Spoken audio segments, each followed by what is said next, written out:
Praise Lord. ഇന്നത്തെ വചനചിന്തയ്ക്കായി 1 കൊരിന്ത്യർ 11 23 വാക്യം. ഞാൻ കർത്താവിങ്കിൽ നിന്ന് പ്രാപിക്കുകയും നിങ്ങൾ കേൾപ്പിക്കുകയും ചെയ്തത് എന്തെന്നാൽ. ഈ വചനം നമ്മെ ഒരു അടിസ്ഥാന സത്യത്തിലേക്ക് ക്ഷണിക്കുന്നു. പ്രാപിക്കുക എന്നാൽ അത് കർത്താവിൽ നിന്നായിരിക്കണം. പൗലോസ് ഇവിടെ പറയുന്നത് ഒരു ശക്തമായ ആത്മീയ സത്യമാണ്. ഞാൻ പ്രാപിച്ചതെല്ലാം കർത്താവിൽ നിന്നാണ്. ക്രിസ്തുവിനെ അറിയുന്നതിന് മുമ്പ് ഈ ലോകം നൽകുന്ന പലതും പൗലോസ് നേടിയിരുന്നു. അതുപോലെ നാമും നമ്മുടെ ജീവിതത്തിൽ ഒരുപാട് കാര്യങ്ങൾ പ്രാപിച്ചിട്ടുണ്ട്. ഈ ലോകത്തിന്റെ അറിവ്, പദവികൾ, സമ്പത്ത്, അംഗീകാരം ഇവയെല്ലാം ലോകം നൽകുന്ന നേട്ടങ്ങളാണ്. എന്നാൽ അപ്പോസ്തലനായ പൗലോസിന്റെ ജീവിതം നമ്മെ പഠിപ്പിക്കുന്നത് എന്താണ്? ക്രിസ്തുവിനെ പ്രാപിച്ചപ്പോൾ അദ്ദേഹം പ്രഖ്യാപിച്ചു, എന്റെ കർത്താവായ യേശു ക്രിസ്തുവിനെ കുറിച്ചുള്ള പരിജ്ഞാനത്തിന്റെ ശ്രേഷ്ഠത നിമിത്തം ഞാനെല്ലാം ഛേദമെന്നെണ്ണുന്നു. ലോകം നൽകുന്നതെല്ലാം ക്രിസ്തുവിന്റെ പരിജ്ഞാനത്തിന്റെയും കൃപയുടെയും വെളിച്ചത്തിൽ ഉച്ഛിഷ്ടം പോലെ ആയിത്തീരുന്നു. ക്രിസ്തുവിൽ നിന്ന് പ്രാപിക്കാത്ത ഒരു നേട്ടവും നമ്മുടെ ആത്മാവിന് ശാശ്വതമായ പ്രയോജനം നൽകുന്നില്ല.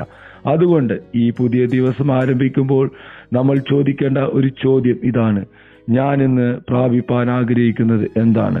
അത് കർത്താവിൽ നിന്ന് തന്നെയാണോ? നമ്മുടെ ശക്തി, നമ്മുടെ വഴി നടത്തൽ, നമ്മുടെ പ്രത്യാശ, നമ്മുടെ സമാധാനം ഇതെല്ലാം ക്രിസ്തുവിൽ നിന്നായിരിക്കണം. കാരണം ക്രിസ്തുവിൽ നിന്ന് പ്രാപിക്കുന്നത് എന്തോ അതുമാത്രമേ നമ്മുടെ ജീവിതത്തിന് യഥാർത്ഥ ലാഭവും ജയകരമായ ക്രിസ്തു ജീവിതവും നൽകുകയുള്ളൂ. ഈ ലോകത്തിൽ നിന്ന് മാറി നമ്മുടെ ദൃഷ്ടി ക്രിസ്തുവിൽ ഉറപ്പിക്കാം. നമ്മൾ ഈ ഭൂമിയിൽ എന്തെങ്കിലും നേടുന്നുണ്ടെങ്കിൽ ആ നേട്ടം ക്രിസ്തുവിൽ നിന്ന് തന്നെ ആയിരിക്കണം. ആ ഉറവിടം കർത്താവായിരിക്കണം. അവനിൽ നിന്നല്ലാത്തത് നമ്മെ ഉയർത്തുകയില്ല.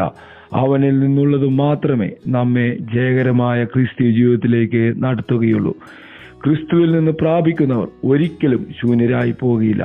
അതുകൊണ്ട് കർത്താവിൽ നിന്ന് പ്രാപിക്കുന്ന കൃപയാൽ കർത്താവ് നമ്മെ ഏൽപ്പിച്ച ദൗത്യം സന്തോഷത്തോടെ പൂർത്തിയാക്കുവാൻ ഈ ദിവസങ്ങളിൽ കർത്താവ് നമ്മൾ കൃപ നൽകട്ടെ. ഈ വചനങ്ങളാൽ കർത്താവ് നമ്മളെ ഓരോരുത്തരെയും അനുഗ്രഹിക്കട്ടെ. നമുക്ക് ഒരുമിച്ച് പ്രാർത്ഥിക്കാം. സ്വർഗീയപിതാവേ, ഞങ്ങളെ കേൾപ്പിച്ച നല്ല ദൈവശബ്ദത്തിനായി സ്തോത്രം ചെയ്യുന്നു.